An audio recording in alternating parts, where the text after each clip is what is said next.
Podcast, curso de fonoaudiologia do Centro Universitário Funorte. Hoje vamos conversar sobre o tema Alfabetização na pandemia. Participação da professora Lilian Meira no Fastcast, o podcast do Centro Universitário Funorte.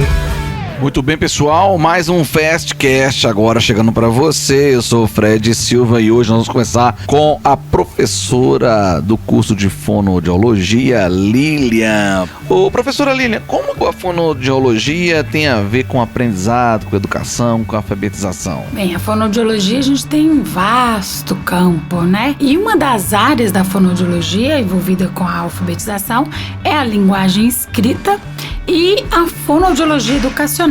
A linguagem escrita, nós vamos atuar dentro dos consultórios mesmo, com os transtornos de aprendizagem, com as dificuldades de aprendizagem, com as trocas de letras na escrita, com a dificuldade da leitura e da escrita, em cálculos matemáticos, né? Clinicamente. Já na fonoaudiologia educacional, nós vamos fazer esse suporte para um coletivo, para toda a gama da escola, né? Vamos trabalhar, além de trabalhar com as crianças com projetos, nós vamos trabalhar com capacitação de professores, fazendo com que o professor entenda todo esse processo da dificuldade, né? De uma dislexia que é tão conhecida e tão difundida, que é a dificuldade realmente da leitura, né? E aí nós já começamos a atuar com essas crianças desde os pré-requisitos, desde 4 anos de idade até a vida adulta, né? Inclusive, o fonoaudiólogo acaba alfabetizando até mesmo dentro de consultório, às vezes, fazendo aquele processo apenas da leitura e da escrita, que a alfabetização é muito mais do que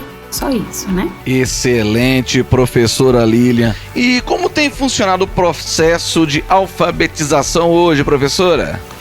Fred, essa aí ficou complicada, porque pensa aqui comigo, tiraram as crianças de dentro da escola. Esse processo de alfabetização que ele começa aí já com os pré-requisitos com a criança na pré-escola, né? Até 3 anos de idade já começa esse processo, Fred, de trabalhar a psicomotricidade, trabalhar os movimentos corporais finos, amplos, trabalhar a questão cognitiva, a consciência fonológica, que é de grande importância, né, para esse processo de alfabetização. Pensa comigo, Fred, tiraram as crianças desse convívio. E a criança, ela aprende muito com a imitação entre os iguais. Então, um dos maiores ganhos da escola é estar a criança dentro dessa socialização. E isso, na pandemia, foi tirado. Então, vamos começar a calcular o prejuízo em tudo isso aí, porque já são grandes esses prejuízos. Já consigo ver, né, crianças realmente que vão ter uma defasagem muito grande nesse processo de alfabetização por não ter frequentado a escola, não ter tido essa convivência social, que ajuda demais. Professora Lilian, o povo está falando sobre consciência fonológica. E o que é isso, professora? Explica pra gente.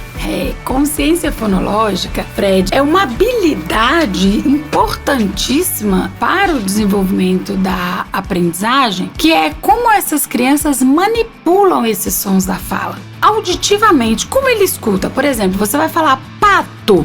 Pato começa com pá. Ou então, quantas sílabas, né? Quantos pedacinhos tem na palavra palito? Aí a criança vai bater a mãozinha aí, palito.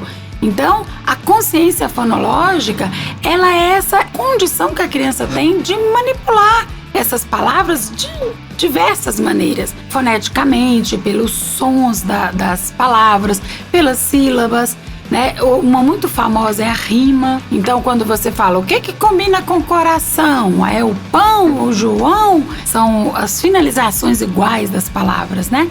Isso se aprende, se desenvolve muito com músicas, cantando, fazendo parlendas. Isso dentro do social ajuda muito, né? E claro, nós fonoaudiólogos já temos toda essa base como uma estrutura pré-requisito dessa alfabetização. Então, nós já trabalhamos isso no consultório e a escola precisa muito disso, né? Trabalha muito isso. Essa, então, é a consciência fonológica, tão importante para a alfabetização. Professora Lilian, mas aí veio a pandemia, hein? E como fazer para recuperar esse dano, esse prejuízo, esse problema que a pandemia trouxe, professora Lilian?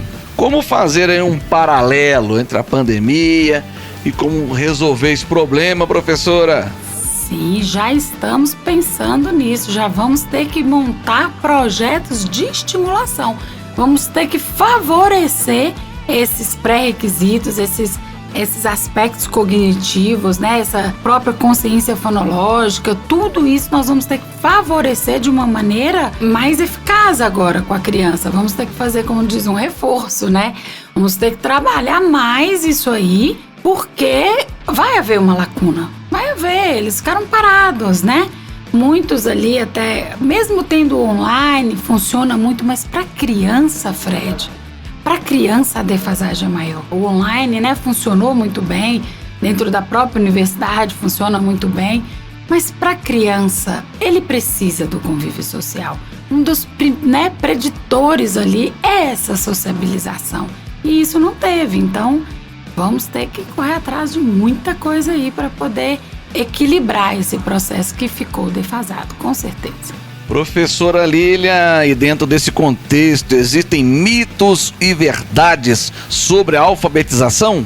Então, aí agora com a pandemia, o que aconteceu, Fred? Os professores se viram, não vamos dizer perdidos, mas o que eu vou seguir? A escola fechou, então, né, até que todos conseguissem se adaptar no online e correr atrás de um novo projeto para trabalhar dessa maneira online, sem as crianças ali na escola. Eu percebi muitos professores buscando por metodologias mesmo de alfabetização para que eles dessem conta do processo por si só. E um grande mito, uma grande, vamos dizer, não sei se é quase um mito, que é uma grande discussão sobre os métodos de alfabetização. Qual método é mais eficaz, né? E hoje em dia nós temos métodos que partem de um pensamento global, que é partir do todo para partes. E antigamente, até ali antes de 1998, se fazia a alfabetização através de métodos sintéticos, que partia de menor unidade para maior. Então, por exemplo, um famoso era o método fônico, que partia da menor unidade. Então eu vou ensinar o sonzinho das letras, né? E aí juntava até chegar a formar textos e ler. Hoje a gente já trabalha mostrando o texto de uma vez para que a criança vá formulando na sua própria cabecinha como é chegar no menor unidade sonora. Isso gera uma discussão. Qual o melhor método? Não existe qual o melhor método. Existe o que a criança melhor se adapta, né? E que o professor domine. Porque para você alfabetizar, você tem que ter domínio do que você está fazendo. Então, acho que o grande mito, a grande discussão, qual o melhor método?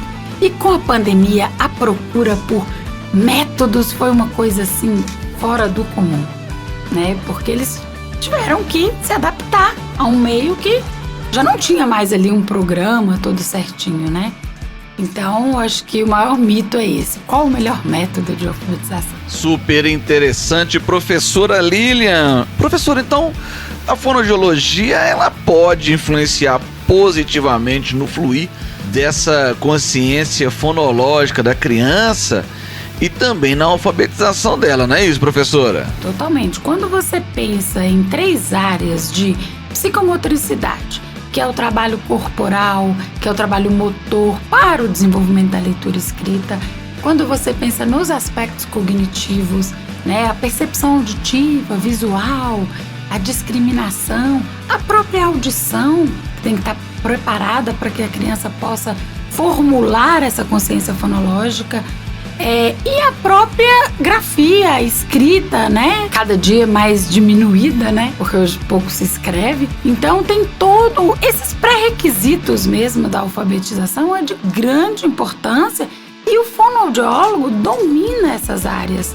Domina esse desenvolvimento humano das concepções, né, da psicomotricidade, dos aspectos cognitivos, de todo esse processo, para chegar à alfabetização concreta. E o que o fonoaudiólogo faz de diferente? Ele atua na dificuldade, no problema. Então, quando alguma área dessa tem alguma defasagem e a criança não consegue ler e escrever, se procura então um fonoaudiólogo para, eu costumo brincar, Fred, que é entender a raiz do problema. Nós vamos na raiz do problema e ali sim vamos fazer estratégias para que essa criança possa desenvolver a leitura e escrita que ela não conseguiu desenvolver no ensino regular, ali junto com todas as crianças. Professor, e como trabalhar essa alfabetização em casa, hein? Existe essa possibilidade, professora? Aí é a nova discussão pós-pandemia, Fred. O homeschool, né, que eles falam tanto, voltou e tá assim em voga mesmo, porque com a pandemia muitos pais acordaram primeiro da grande dificuldade que é alfabetizar, do grande trabalho que é alfabetizar, e muitos tiveram que enxergar de perto e falar, olha, agora muitos pais falam comigo, mas sou eu que tô alfabetizando. Uai, mas a participação da família, a participação em casa é fundamental, né? Eu acho que isso serviu para que a família entendesse como é complexo esse processo, né, de alfabetização e não deixar só na mão da escola. E realmente, o que eu pude ver de pais procurando o consultório fonoaudiológico, procurando a gente para se alfabetiza, porque não tá conseguindo alfabetizar, porque com o mundo online não tá dando certo. Então, realmente, é possível essa alfabetização em casa, mas essa família tem que estruturar muito bem tudo isso, né? Tem que estudar muito. Não é assim, simplesmente vou juntar umas letrinhas ali e vou alfabetizar. Não é bem assim, né? Mas hoje se fala muito disso, da alfabetização, que como sempre tudo tem seus prós e seus contras, né, Fred? Então, se levantou essa discussão, muito, muito mesmo. E aí, vamos alfabetizar em casa? Ô, professora, e com essa pandemia, o que mudou para o profissional fonoaudiológico, né? O que mudou nessa profissão? Mudou que, primeiro, a demanda aumentou. Fred, na realidade, a fonoaudiologia, ela já é uma profissão que a gente fala assim, é a profissão do futuro, né? Ela já é uma profissão que tem um mercado de trabalho extenso. Ainda existem áreas como a fonoaudiologia educacional que não são ocupadas pelo fonoaudiólogo. O fonoaudiólogo ainda não está efetivamente dentro da escola. Tem toda a razão, viu? Né? Ele vai ali clinicamente emprestado pela saúde, mas o fonoaudiólogo educacional ele vai participar do regimento da escola, das diretrizes, né? Dos planejamentos da escola. Então imagina com a pandemia o quão importante não vai ser ter esse profissional nas escolas para dar esse suporte nessa não é uma vala, mas é um buraco que vai dar nessa alfabetização e nesse processo das crianças, né? Então, para a fonoaudiologia, se já tínhamos poucos profissionais para tanto trabalho, agora então, haja fonoaudiólogo. Muito bem, que maravilha! Então você que está nos acompanhando aí nesse Fastcast, não deixe de dar uma olhadinha lá no site da Funorte.edu, olha só, funorte.edu.br, e olhar lá sobre o curso de fonoaudiologia. Mercado de trabalho tá faltando é profissional, hein? Tem muita coisa boa aí que a Funorte oferece e uma delas é a fonoaudiologia. Fala mais um pouquinho pra gente sobre esse curso, professor. O povo pode ir lá conhecer os laboratórios, pode bater um papo, essa galera aí nova que tá querendo estudar fonoaudiologia. Então, Fred, vou fazer um convite aqui, que eu acho que para quem não conhece a fonoaudiologia, como sempre digo, é uma profissão nova, uma profissão que ainda é muito pouco divulgada, né? Sou fonoaudióloga há 23 anos, então já tem bastante tempo, quando a fono ainda era bebezinho. E aí eu convido vocês que têm interesse em conhecer a fonoaudiologia. Esse curso é fantástico, professora. Nós atuamos em diversas áreas, né? A área hospitalar, podemos estar nas escolas, nas clínicas, com audiologia, com voz, com a leitura e escrita, com a linguagem, né? Porque às vezes as pessoas pensam que o fono é só para fazer falar e cuidar da voz. É muito mais do que isso. Agora com o Covid, o pós-Covid, quanta reabilitação nesse processo foi necessário. É verdade. Então, eu convido quem tiver, né, vontade de conhecer o que é realmente a fonoaudiologia, faça-nos uma visita lá no Campus Amazonas. Nós temos a clínica de fonoaudiologia. Estaremos lá pronto para receber vocês, explicar um pouquinho, mostrar a beleza dessa profissão que é a fonoaudiologia. Professora Lilian, o nosso tempo está acabando, mas tem espaço para suas considerações finais. Então, Fred, eu queria agradecer, o convite de vir aqui falar um pouco mais dessa fonoaudiologia, dessa amada fonoaudiologia, e convidar vocês para continuar aí com a gente nos podcasts, que aí, você tá lá na academia fazendo sua aulinha, coloca o fone, e o podcast tem essa facilidade, E aí você vai se instruindo, conhecendo cada vez mais cursos, cada vez mais áreas que temos lá na Norte, e convido vocês então para continuar acompanhando a gente aqui. Um beijo. Mais um Fastcast da Funorte, e aqui nesse canal tem mais entrevistas, tem muita coisa boa. Acompanhe os outros Fastcasts aqui da Funorte, você aqui vai ficar muito bem orientado, e lembre-se, aqui todos podem estudar. Um abraço! Acompanhe nossa série de podcast e saiba mais sobre os temas mais importantes da atualidade. Fastcast, o podcast do Centro Universitário Funorte. Aqui todo mundo pode estudar.